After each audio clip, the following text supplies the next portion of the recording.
Graves, Kaiser.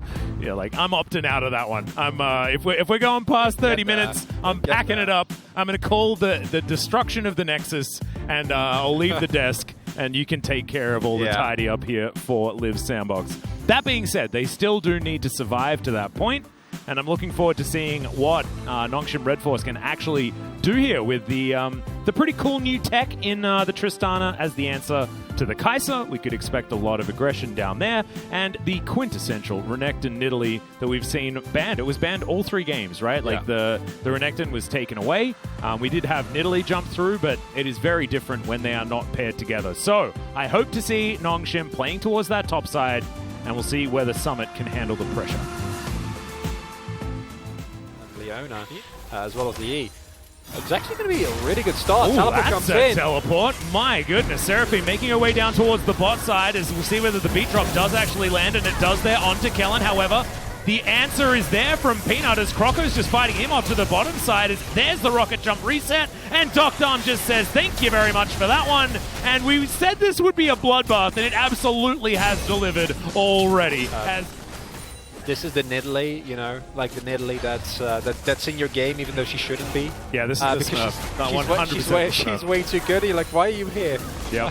Not enjoying this as they go in. Yeah, there's the dredge line out from Effort, as we do have the Encore getting a bit of work done, but the Emperor's Divide is even better! The Leona locks down 1 kill. The rocket jump is going to be used for Docdom to get himself out of there. I have no idea where the red buff went, but it wasn't onto Peanut, and Nongshim are going to be able to tidy this one up. It's only 1 kill. You want to, like, flip it over a red buff? Whoa, he flashed the beat drop! Rich is pulling out the sick mechanics! Are we back? Is this the real Hots Faker as Peanut uses Croco as a bit of a taxi? But our Fate was absolutely dead. It's in fact just a solo kill there from Rich. I don't know whether the flash was all that necessary, but it looked super cool, so I'm giving it to him. He's found his way through. That was not a missed spear, by the way. That's more value, more damage. There's a fight towards the bottom side as well. Killer Instinct and the Buster Shot to help get Prince out of there. But Docdom makes up for it by just flashing forward and grabbing him. Multiple resets later, and Nongshim should be able to get towards this Mountain Drake if they would like it.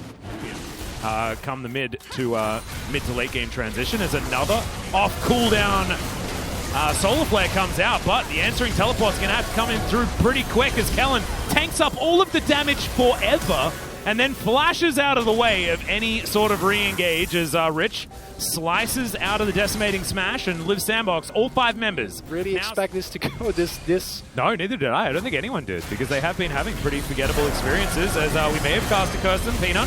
Gonna go golden before he gets knocked up as Rich getting turned on towards the backside. The Encore goes out but doesn't quite get the value. Emperor's Divide once again is just fantastic as the Seraphine blows up as a result. Liv Sandbox now scattered to the hills, and Rich is chasing after them as this arcade Renekton. He looks cute and cool and colorful, but he is a dominating killing machine.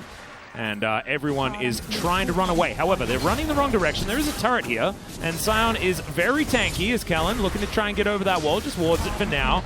And in the meantime, Shirley is going to get some work done. Slamming a noggin into some inhibitors. Does so in that mid lane, and they're just going to leave her there. And even they miss skill shots and spears. There are certain people that are just like really good at taking memes, though. And I feel like Jankos is definitely one of those. I think the entirety of G2's content. Yeah. Because like they dish out so many, right? You got to be able to take them. And I feel like most of them are aimed at grabs. We don't need to be talking about G2 right now, as the Baron is being taken down here by Nongshim. And maybe we can actually talk about G2, because I have a feeling this game is 100% over. It's a 10k gold lead at 21 minutes into the game, and my friend Jake Spawn Tiberius now Summit sets up a Decimating Smash for what feels like absolutely no reason, as the second inhibitor will fall down. And this Sion, man, it just hasn't been able to participate in this game at all. Well, that's better than dying, though. I mean, that's true, but part of his passive is dying, as they're going to go for the engage. The Hail Mary, they get rid of Docdom. That's a great start to this one, is now Prince trying to fight it out. Bay goes golden, and I think the wallets are too heavy. Chronicler is in the backline, is Summit. He is still very tanky, and Azir taken down means a lot of the damage is now missing. Peanut still has no mana, and there goes Kellen. So, Nongshim definitely bit off more than they could chew, and they're going to just, sheepishly get themselves out of here. Then there's the problem of the Seraphine that really kind of... Oh, come on, Docdom. Don't you do it. Don't you do it. Oh no, there's the flash and doesn't make it over the wall. Goodbye. That was weird. I think there was a lot of visual bugs during that particular moment. He flashed and then he was like mid-jump. Yeah, like and then he got interrupted or something. I just assume that edge of water sure makes sense. Let's go. Yeah, so let's get the replay. And okay, well, no, I actually, never mind. I don't know what. And Visual Bug City. So maybe what happened there is like he went for the... So we do have a Cloud Drake available. Cloud Soul for Nongshim. Heck yeah. As in goes Callan, gets a really good taxi ride. That is a very dead effort. Goodbye, my friend. Let's clear out this minion wave. Super Creeps heading their way down the mid lane, but they have stopped assaulting the bottom side of the map as that inhibitor has just respawned. Still shoving wave though, so like I think you can even... Oh, bye-bye. Rich buddy. God. So this is what happens if the spears do hit. Yeah. Imagine if they hit all the time. As Evertt's going in once again. Okay, Rich just standing and delivering. Effort straight up dies for it. Rich slicing and dicing around the backside of the map. They want to get rid of Fate, who does have that W. 3-man encore is much better than the last time around, but Nongshim are just not dying. In goes Doctum now. Presses the kill button. Doesn't even get to reset off that one because they're just dead way too fast. And goodbye, Live Sandbox. We're going to game number 2. Nongshim with an early game performance unlike anything we have seen from this team so far in 2021. The Wolves are howling. Nongshim Red Force, absolute, as you said, a shellacking of a game. Oh, yes. Here. Well, I mean, it's 29.5 minutes, so unfortunately, it's not 4.5 minutes late. They missed out on the perfect Peanuts, you know, missed spear damage. Yeah, it's real high. Didn't actually know that Peanut had done this much work, but I hazarded a guess that maybe this was another carry performance out of this guy. And look, like he has the highest damage. He has the highest damage percent for a jungler for a reason, and it's because he just takes control of games, right? Look at Summit's damage. That's not good, Atlas. That's Cyan doing the most damage in a game against Tristana, Azir, and Nidalee. I mean, the Scion did do more damage than the Tristana, which is pretty impressive. Welcome back everybody for the second match of the night, and Nongshim Red Force with this win up against Live Sandbox, they were able to stop their game losing streak. What's your take on the draft? It resembled Genji's game earlier today. I mean, Seraphim mid is definitely a good pick, but not for LSB, not for Fate, because Fate is a player that does massive damage output, and also he's in charge of the carry on the side of Live Sandbox, and putting him on an enchanter role is not a good game winning plan for Live Sandbox. Maybe it's because they just didn't want NS or Nongshim to play this pick. In conclusion, well, Live Sandbox is a team. It's one of the most struggling team on the side of the right-hand side of the bracket in the LCK. Summit is slowly ramping up. Fate, regardless of the team's standing, he plays well during the laning phase. He carries the team.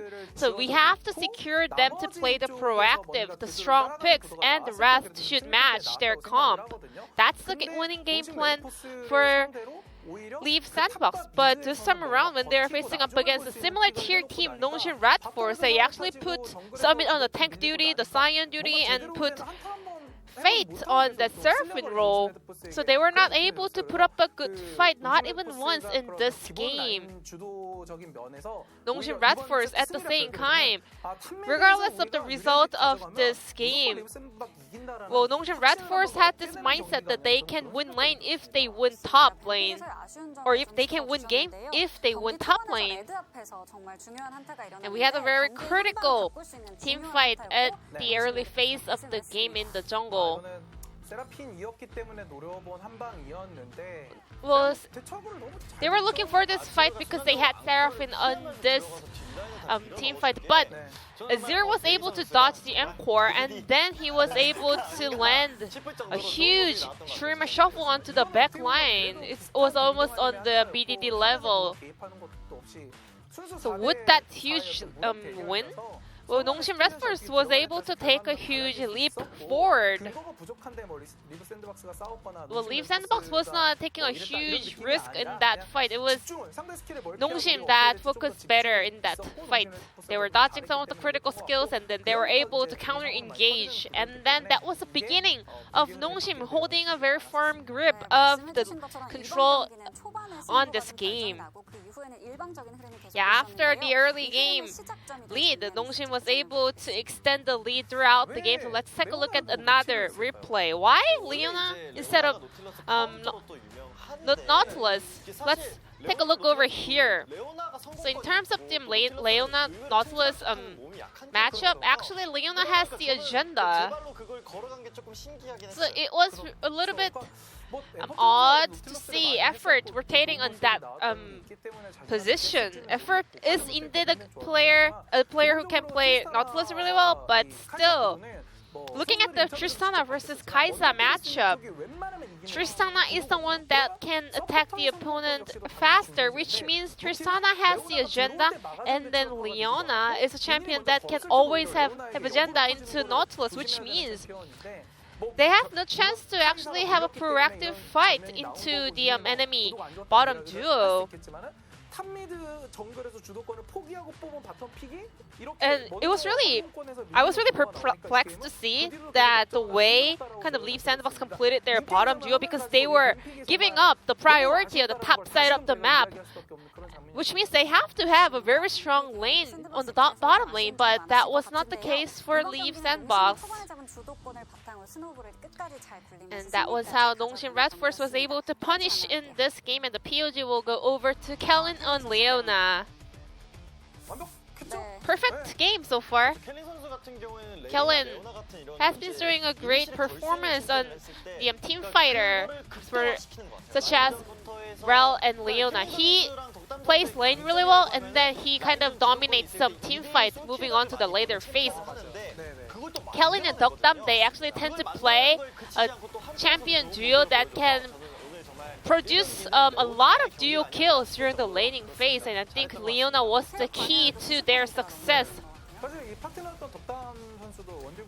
Together with Kellen, Dokdam also outplayed Prince really hard. He was able to actually smash the lane opponent. Then very sharp stun landing onto the enemy Nautilus as well. Very sharp performance throughout this game. 6 out of 9 is the vote number going over to Kellen on that Leona performance. Game 1 was a smash coming out from Nongshim Red Force, so let's check out whether Leaf Sandbox come back and put up a better fight.